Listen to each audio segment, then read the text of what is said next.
Olá, eu sou Raul Ferraz e você está assistindo o videocast Habeas Data no portal Joe Liberal, o maior veículo de comunicação do norte do Brasil. Hoje temos a honra de entrevistar o Dr. Antônio Carlos Apolinário, tabelião e registrador da comarca de Curionópolis, Pará, mestre e doutorando em Direito pela Universidade Federal do Pará, que vai falar sobre o tema o combate à grilagem de terras por meio dos cartórios de registro de imóveis no Pará. Olá, doutor Antônio Carlos. Olá, doutor Raul. Primeiramente, agradecer o convite, a oportunidade de estar nesse espaço tão qualificado e de longo alcance que é o Liberal aqui no nosso estado do Pará. Eu gostaria também de estender o agradecimento ao doutor Márcio, nosso presidente do Instituto Paraense de Direito Administrativo, que foi quem mediou nosso contato, e mais um agradecimento ao doutor Raul por abrir esse espaço que, como a gente falou, de tanto alcance e tão qualificado a falar das notas e registros, porque vi que antecedeu esse convite colegas queridos, como a doutora Misa, doutora Larissa, doutor Conrado, entre outros. Então, é muito importante para nós, enquanto tabelião, enquanto registrador, falar sobre essas questões notárias e registrais que tanto afetam a prática, mas que ainda sofrem um preconceito, muitas vezes inadvertido em alguns fóruns profissionais e até acadêmicos. Então, lhe agradeço profundamente. Sabe de uma coisa, antes da gente começar propriamente a nossa entrevista, eu vou falar um pouco disso, porque no início da minha carreira, ainda antes de ser estudante de Direito, eu tive a oportunidade de ser cartorário por 4 anos. Então, é uma coisa é um tema interessante porque eu gosto, foi o começo da minha vida profissional. Tá? Mas tem uma questão que eu acho muito interessante, é que a maioria dos advogados que saem das universidades e das instituições de ensino superior, os estagiários, eles não têm um conhecimento muito profundo na área de registro e na área de notas. Eles ficam um tanto perdidos para que quer que serve cada coisa. Tá?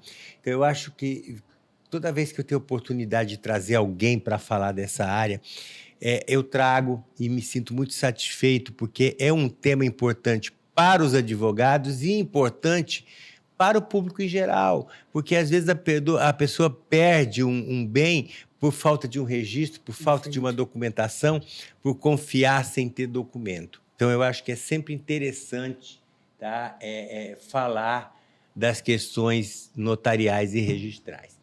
Mas, doutor Antônio Carlos, como o senhor enxerga o papel dos cartórios de registro de imóveis no enfrentamento à grilagem de terra na Amazônia? Primeiro, eu queria que o senhor falasse um pouquinho sobre grilagem de terra, que muita gente não compreende bem esse conceito, para depois, então, a gente falar exatamente no que os cartórios podem contribuir para combater. Bem, doutor, a grilagem de terras, esse nome grilagem, ele vem a partir de uma prática antiga, que era o de envelhecimento de documentos, e se relata que eram utilizados grilos para que documentos recentemente entabulados tivessem um aspecto muito antigo, de dezenas de anos ou até séculos. Bem, a grilagem, eu gosto de fazer essa digressão quando a gente fala porque muitos vão estranhar, bem, cartórios no combate à grilagem, porque ainda pulula essa crença inadvertida como se a culpa da apropriação indevida de terras, que é o fenômeno da grilagem, que seria essa apropriação ilícita de áreas públicas por particulares, se ela se atribuísse única e exclusivamente aos cartórios. E importa que a gente fazer até essa digressão e trazer autores como a professora Violeta, outros estudiosos que falam de inúmeros problemas que nós atravessamos, sobretudo aqui no Pará. Temos linhas de pesquisas já bastante desenvolvidas. Pode falar do professor Bernardo, professor Girolamo Trecani, meu orientador, professora Luli Fischer, entre outros, que examinam os inúmeros aspectos que fazem com que a grilagem e essa aquisição de terras de forma ilícita tenha vigorado durante muito tempo e que, para muitos, pasme, mas não tem só a ver com registro de imóveis e nem tabelionato de notas. Na verdade, o nosso estado do Pará é um dos estados que tem maior concentração de áreas da União. Houve atos federais que simplesmente uma canetada transformaram grande parte do estado em área federal. Doutor Raul, sem a medição dessas terras, sem o verdadeiro dimensionamento. e tudo resolvido através de canetadas que muitas vezes não foram feitas só aqui no Estado. Algumas elas saíram da nossa propriedade e depois foram oferecidas de volta para o Estado, mas sem definição do que foi titulado e o que não foi. Esse cenário todo, doutor Raul, ele coopera para aquilo que nós vemos hoje chamado de caos fundiário. No entanto, realmente foram nas investigações até do CNJ, investigações não, mas atividades correcionais, vistorias em cartórios do Estado, percebeu-se alguns municípios que, de fato, havia registros, a quantidade de áreas registradas superava em muito a área destes municípios. Realmente uma prática que denota que havia irregularidades. Pois bem, a partir daí houve ações, e resumindo bastante, do Conselho Nacional de Justiça e da Corregedoria do Estado, a fim de censurar, proibir e declarar de logo a invalidade desses atos que realmente, para além do senso comum, evidenciavam alguma espécie de apropriação indevida. Os cartórios, doutor Raul, eles entram como mecanismos de revisão de trabalhos prévios que possam indicar a existência de grilagem, atividades como essas que nós somos autorizados, enquanto oficiais de imóveis, a bloquear atos e comunicar no nosso Estado para as varas agrárias e corregedoria para que se possam tomar as medidas obrigatórias. De outro lado, também temos uma atividade atual, que é quando surgirem títulos que evidenciem essa prática, que nós evitemos o registro prévio. Ou então comuniquemos, enquanto há o protocolo, às esferas agrárias que, junto de outros órgãos, porque o combate à grilagem somos um dos braços, mas que é partilhado entre o Ministério Público Federal e o Poder Judiciário, para que busquemos solucionar e averiguar e separar o joio do trigo.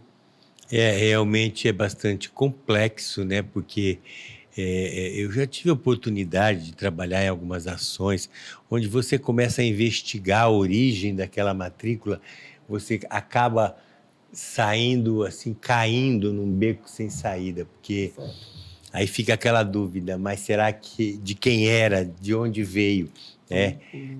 Assim, por atos que lá na década de 60, 70 ou mesmo antes, não se tinha um sistema de controle que se tem hoje por GPS, por satélite, por georreferenciamento. Quer dizer, era muito difícil até para o próprio Estado, né, garantir que essas áreas elas tivessem uma medição perfeita ou que tivesse uma localização exata. Não se dispunha de elementos para se descrever a área. Perfeito. Né? Muitos hoje, às vezes, atacam a atividade. Bem, como se faz o registro de uma área sobre outra? Hoje nós temos elementos, e nós, enquanto oficiais, até por nossa gestão ser privada, haver uma delegação de serviço público, nós contratamos e nos municiamos de equipamentos para exercício da atividade. Então, hoje, quando há uma área em Curionópolis que apresenta um memorial descritivo de uma área volumosa, uma área de grande extensão rural, eu, antes de tudo, eu posso e tenho meios de utilizar um software aerométrica, levar ao CIGEF, que é o organismo de governança fundiária do INCRA, e ali aferir se está havendo invasão de uma área sobre outra, se há sobreposição. Bem, hoje a tecnologia nos fornece elementos. É o que na década de 70, 60 e antes era dificílimo de se poder realmente aferir. Além disso, né, a jurisdição dos cartórios de registro de imóveis era muito maior. Sem dúvida. Hoje, 40 anos depois, 50, se criou muitos outros cartórios, né? Então, você pegava um município que tinha uma jurisdição imensa, várias vilas dentro. Então, isso dificultava demais, né? Ainda encontramos hoje algumas comarcas que abrangem mais de um município. Mas, de fato, já houve uma evolução. Mas, antigamente, Conceição do Araguaia, Marabá, locais assim antigos, ou como Altamira, realmente abrangiam uma quantidade de terra enorme. Impossível a qualquer ser humano ter um controle ou conhecimento de todas as áreas rurais, dos efetivos titulares, onde é o início de uma floresta pública. Imagina um município como Altamira, né? Exato. De que forma os provimentos da Corregedoria do Tribunal de Justiça do Pará inovam juridicamente no combate à grilagem e como essas normas dialogam com a noção contemporânea de juridicidade? Perfeito. Doutor, esses provimentos, eles são criações das nossas corregedorias através do seu poder regulamentar. E aqui é interessante porque alguns vão até achar estranho, não, doutor, mas falar tanto de por que um tema relacionado a cartórios e uma obra de direito administrativo. A juridicidade administrativa, ela, grosso modo, seria a concepção predominante atual do que é o princípio da legalidade. Sim. Ou seja, a legalidade ela não se restringe mais àquele princípio que vem do Estado liberal, que era a lei, a fonte de tudo, pronta e acabada. Hoje, interpretar, compreender as normas jurídicas, aplicar e, vamos lá, prestar serviços públicos, exercer poder de polícia, feições administrativas, elas dependem de um conhecimento das normas constitucionais, princípios e essa miscelânea legislativa que se aplica quando se efetiva alguma atividade pública. Por exemplo, vamos pensar combate à grilagem. A grosso modo, a gente pensa na Constituição Federal, a gente pensa na Lei de Registros Públicos, no Código Civil, aí a gente vai pegar leis agrárias, leis fundiárias de Constituição de municípios, Estado, União, enfim, é um emaranhado legislativo, normativo, que causa estranhamento e que necessita ser amplamente observado. E daí, doutor Raul, uma outra curiosidade, assim, que realmente nos estarrece ainda os bancos de universidade não trazerem mais noções sobre o direito extrajudicial, é que por essa confusão legislativa, essa grande quantidade de normas, não explicarem noções comezinhas, como a importância dos códigos de normas e provimentos para atividade notarial e registral.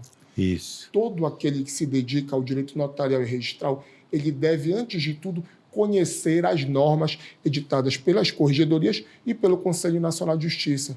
Primeiro, porque a partir dessa atividade criativa e jurisdicional, pelo estudo da lei e a observância de aplicação de decisões reiteradas, as nossas códigos e normas avançam muito mais rápido que o próprio Poder Legislativo. Exatamente. Se você for esperar que o legislador venha com uma lei para regular aquela questão, muita coisa... Às vezes até estranhamos porque nessas discussões de Código Civil há críticas sobre mas por que tantos assuntos serem delegados agora aos cartórios? Código Civil agora está trazendo muitas competências. Ora, veja, todos aqueles que lidam com o direito todo dia, os práticos e advogados, sabem que o ecossistema de negócios ele vive muito mais na atividade notarial registral. Doutor Raul, a velocidade que nós conseguimos evoluir através de normas, do poder regulamentar dessas corregedorias, que nada mais são do que aplicadores do direito, nos oferece uma agilidade muito maior e a possibilidade de estarmos antenados às necessidades da circulação de riquezas e também da satisfação de direitos humanos.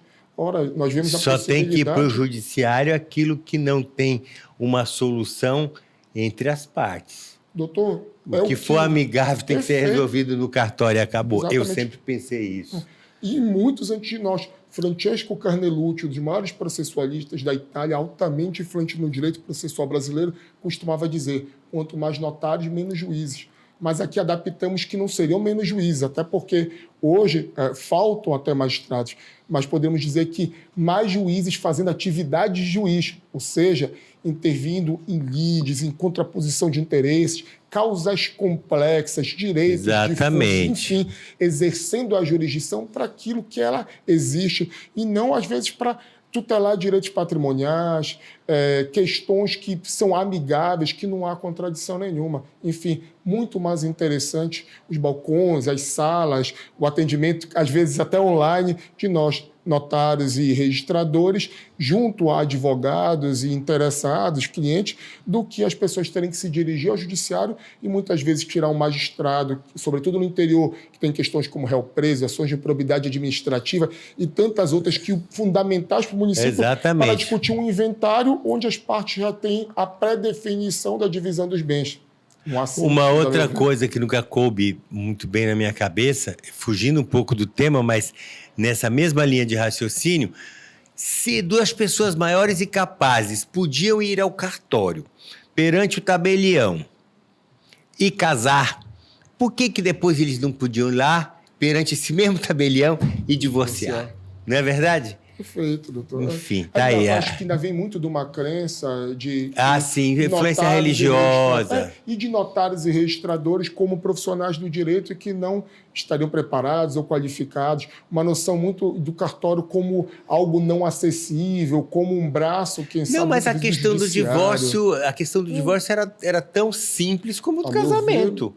Sempre, mas sempre foi, mas o legislador não conseguia... Informação, doutor. Sim, a sua formação iniciou nos bancos de cartório, é. entendendo que a atividade do tabelionato de notas é muito mais do que carimbar e vende Antônio para Raul, Raul compra de Antônio. É muito mais do que isso.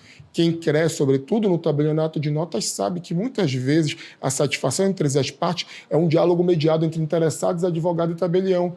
Exatamente. Isso não é uma noção diluída. E voltando a pergunta, até para que não fuja dela, nossos procedimentos são semelhantes àqueles. São procedimentos que hoje, doutor, permitem e exigem que se realizem bloqueios administrativos de matrículas que podem, por exemplo, estarem sendo dadas em garantia e elas não terem lastro, ou seja, o imóvel dado para a obtenção de um empréstimo bancário e que ele não existe de fato. Se aplique o bloqueio, existe o diálogo com as varas agrárias. Aquela história, imóveis que só existem no papel. E que causam prejuízo para a economia real gigante. E principalmente de bancos, né? Principalmente de bancos, fundos públicos subsidiados para atividades necessárias como a pujança do agronegócio, recursos importantes se perdendo para pessoas que estão cometendo os verdadeiros crimes. Crimes mesmo. Doutor, quais são os impactos práticos dessas normas para a atuação cotidiana do registrador de imóveis, especialmente em regiões com histórico de problemas fundiários, como é a região em que se situa seu cartório, né? Que ali é uma região complexa, se não me engano. Toda aquela região ali, o sul do Pará. O sul do Pará ele é conhecido internacionalmente, mundialmente, infelizmente, por alguns conflitos fundiários, sobretudo na área onde se localiza o cartório, de Curionópolis, que é Eldorado de Carajás já foi Curionópolis, e a proximidade de Marabá, que é o município mãe de Curionópolis, de Parauapebas, de Eldorado e também mais remotamente Canaã. Enfim, essas normas, doutor, o que é interessante, porque eu gosto tanto dessa parte do direito administrativo, desse poder regulatório, é que as normas elaboradas, como elas são feitas mais rápido, a partir de decisões, o judiciário nos traz estabilidade jurídica e amparo para tomar decisões. Veja, doutor, se eu não tivesse por trás, por exemplo, da minha atividade, observando que uma área que foi levada a registro, digamos que 10 mil hectares em 1988, eu olhando que aquele título, possivelmente, ele não corresponde à realidade, porque necessitaria de autorização legislativa do Senado à época, digamos em 87, não se revestindo dos elementos, mas me faltariam, por exemplo, base normativa para que eu pudesse bloquear aquele ato. Por exemplo, não teria recursos para dizer um advogado, um colega advogado, dizer, olha, infelizmente o imóvel do seu cliente ele não está apto para uma negociação, porque ao que percebo e confronto com o direito à época e o direito vigente, aparentemente é fruto de uma fraude, ainda que não seja de seu cliente. O advogado me confrontaria, levaria ao juízo em sede de dúvida e, sem substrato normativo, o que aconteceria? Esse procedimento teria continuidade. E, doutor, é interessante falar disso e rememorar o passado, porque nos ingressos de atos fraudulentos em cartórios também algumas vezes tiveram base até em atos normativos federais. A professora Violeta fala das medidas provisórias número 6 e número 7, salvo engano, na década de 70, que disseram que os atos previamente levados a cartórios e registro de imóveis, eles estavam convalidados. Também, doutor, a gente pensa muito, quando em cartório de imóveis, pensa no quê? Escritura pública ou um título particular. Mas esquece também que há decisões administrativas, decisões jurisdicionais, sobre as quais a qualificação do registrador, normativamente, ela é limitada e que vão ter um acesso privilegiado. Sim, claro. Então, um amparo normativo que essas normas nos trazem, além da indicação fiel do que se deve ser feito, qual autoridade citar e como agir, ela nos traz segurança jurídica, porque, afinal, somos responsáveis pelas nossas ações. Muitas vezes, pessoas pensam, mas o tabelião X é um tabelião chato, o tabelião X poderia ter me ajudado, o registrador fulano, infelizmente, não atendeu meu pedido. Ora, somos vinculados à legalidade. Claro. Nas notas, uma liberdade maior, mas sempre guiados pela legalidade. E essas normas, essa atividade normativa é o que nos permite evoluir e também, doutor, quando é o caso, realmente censurar, quando observar que são direitos coletivos, direitos da coletividade que estão sendo vulneráveis, ou então propiciando, quem sabe, maior litigiosidade no campo e todas as consequências nefastas que esses conflitos de terra, infelizmente, causam. É verdade. Qual o papel do Poder Judiciário, em sua opinião, especialmente das corregedorias e do CNJ, na regulação da atividade registral frente a desafios como a grilagem e a governança fundiária na Amazônia? Nós sabemos que a Amazônia é um território, vamos dizer assim, diferenciado em muitas outras coisas e também na questão de grilagem de terras, dada a vasta extensão territorial e os poucos recursos que existiam até então para que se pudesse demarcar terras com exatidão e obter registros lídimos nos cartórios, né? Enfim, tivemos aí um passado bastante conturbado. Então, em sua opinião, qual é o papel do judiciário e das corregedorias para que isso possa funcionar? Perfeito. A atividade do Poder Judiciário, eu até não tenho como não citar o professor Luiz Paulo Allende Ribeiro, magistrado em São Paulo, que tem uma obra, se não me engano, do início dos anos 2000, que foi a tese de doutorado dele, e que foi assim, um dos primeiros autores a estruturar de forma acadêmica essa relação administrativa, relação correcional do Poder Judiciário aos cartórios. O doutor não é estranho, porque já vivia dentro de cartórios e observa esse diálogo normativo, essa atividade dos juízes junto aos cartórios, pela correção, pela sanção, mas também pela indicação de procedimentos corretos. Mas a muitos é estranho. Bem, o que importa? O juiz não só está lá para fiscalizar e para punir, se for o caso? Não.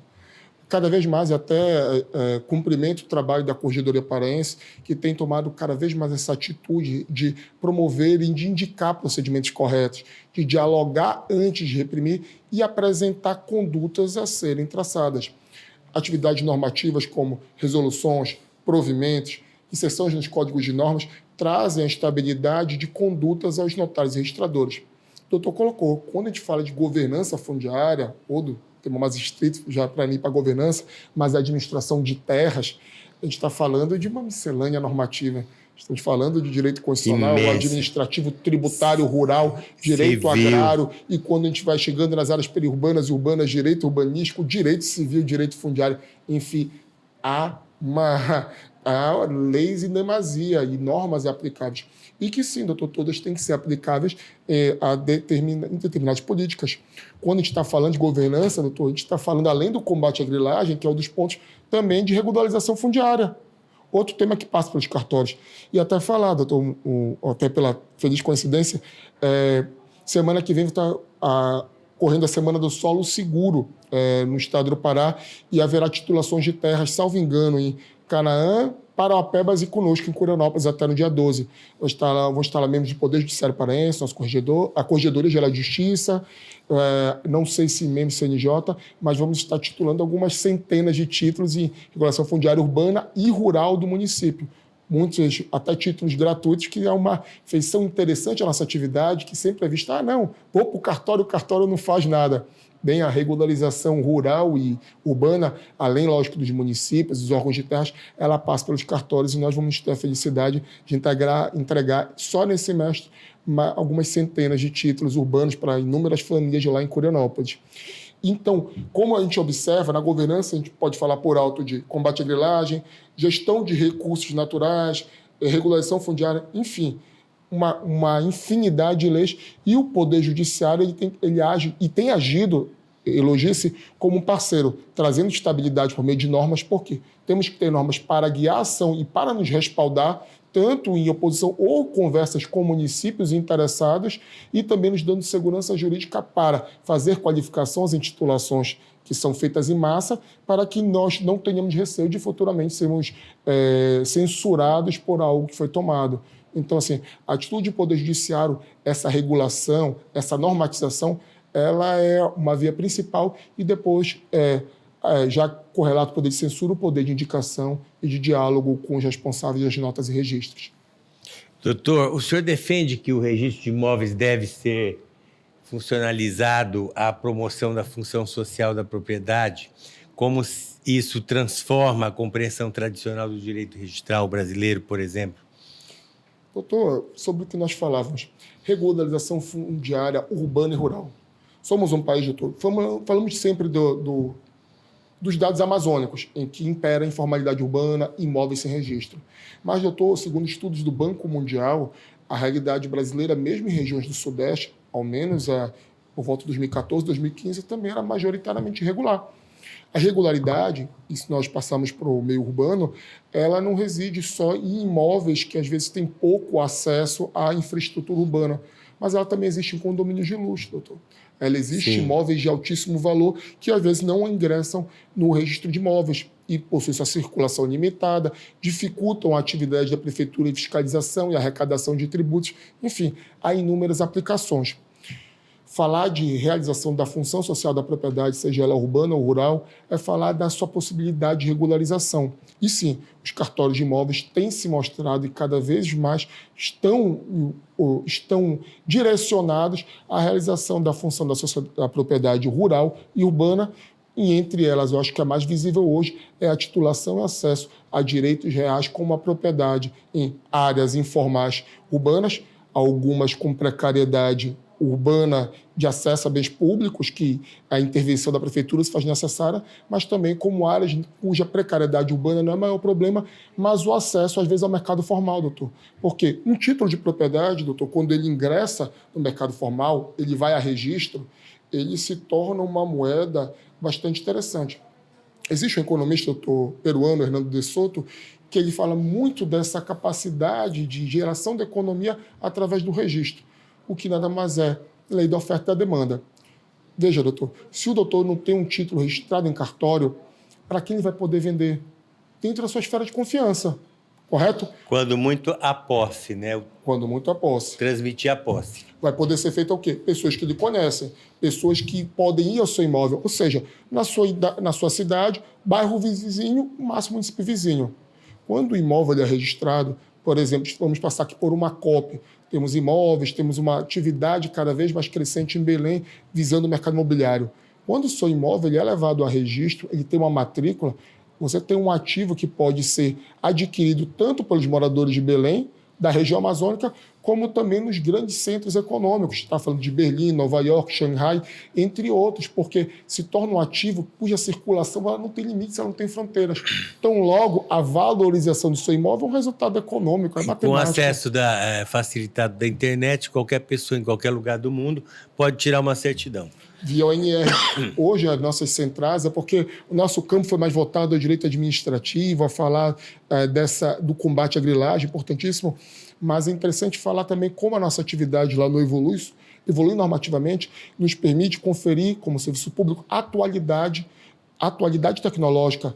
Hoje, quase todos os serviços de cartórios eles estão disponíveis na internet. Falamos agora, registro de imóveis, a ONR, o Operador Nacional de Registros. É possível que hoje uma pessoa localizada em qualquer lugar do mundo solicite a emissão da sua certidão de interior do imóvel e ela vai estar disponível em até 4 horas. É algo que é realidade hoje. É possível que uma pessoa possa solicitar um registro de um imóvel, adquirir um imóvel em Porto Alegre, milhares de quilômetros, mas eu posso, com documento virtual, ingressar na ONR e solicitar esse registro. E saber da situação do imóvel, se está ou não adequada para ser comprado. E entre todas as outras. Antigamente, o que se foi? Preciso de uma certidão de nascimento. Nasci num lugar, casei em outro e minha vida vai ser alterada. Hoje, a central do registro civil, eu posso solicitar diretamente ao cartório. A atividade do notas, que o doutor é mais afeito. O notariado é uma revolução tremenda. Sim. A noção de proximidade, de presença, a segurança que o notariado confere, ela reforça muito a fé notarial. Porque além da assinatura digital, além de todos os mecanismos mais sofisticados que revestem a atividade notarial, a criptografia, a possibilidade de uso da tecnologia blockchain, a gente ainda tem uma videoconferência que é realizada previamente e que aquilo vai ficar arquivado na Central Nacional. Então, a pessoa, além de utilizar um blockchain, ela vai ter a vontade dela declarada e gravada. Então, a possibilidade de fraude ela é muito, muito reduzida.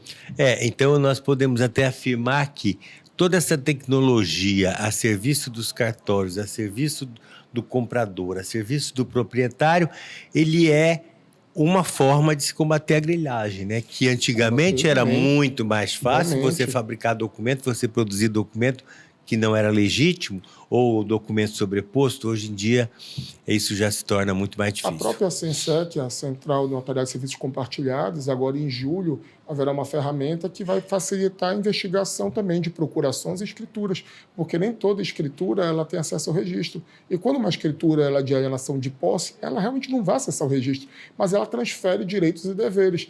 E essa possibilidade de investigação, ela vai estar mais acessível agora, se eu não me engano, em julho. Aqui eu me esqueci a data. Mas é outra forma de que o maior acesso às tecnologias ao lado da atividade notarial e registral, elas são cada vez parceiros maiores para outros ofícios de justiça, para o Ministério Público e também para advogados. Busca de bens, evitar fuga de capital, entre outras ferramentas e possibilidades que são propiciadas pelas tecnologias. Doutor Antônio Carlos, foi um prazer imenso tê-lo aqui nessa entrevista, falar de um assunto tão importante e relevante, não só para os colegas advogados, os operadores do direito, mas para a sociedade em geral. E eu espero vê-lo aqui novamente em outras oportunidades para a gente conversar sobre esses assuntos notariais, registrais e outros da área do direito. Muito obrigado. Doutor Raul, agradeço bastante a oportunidade, aceito já de pronto os futuros convites e só peço mais um tempinho para parabenizar todos os escreventes, todos aqueles que trabalham em cartório, porque hoje é dia do escrevente, hoje é 3 de junho, e a gente tem que felicitar as pessoas que são à frente dos cartórios e que muitas vezes, doutor, são o braço mais acessível o acesso à justiça, presentes em todos os municípios e distritos do país para registrar vida, para noticiar a morte, para estabelecer famílias. Enfim, doutor, meus parabéns a todos. Meus parabéns também a todos os escreventes do Brasil. Muito obrigado, doutor.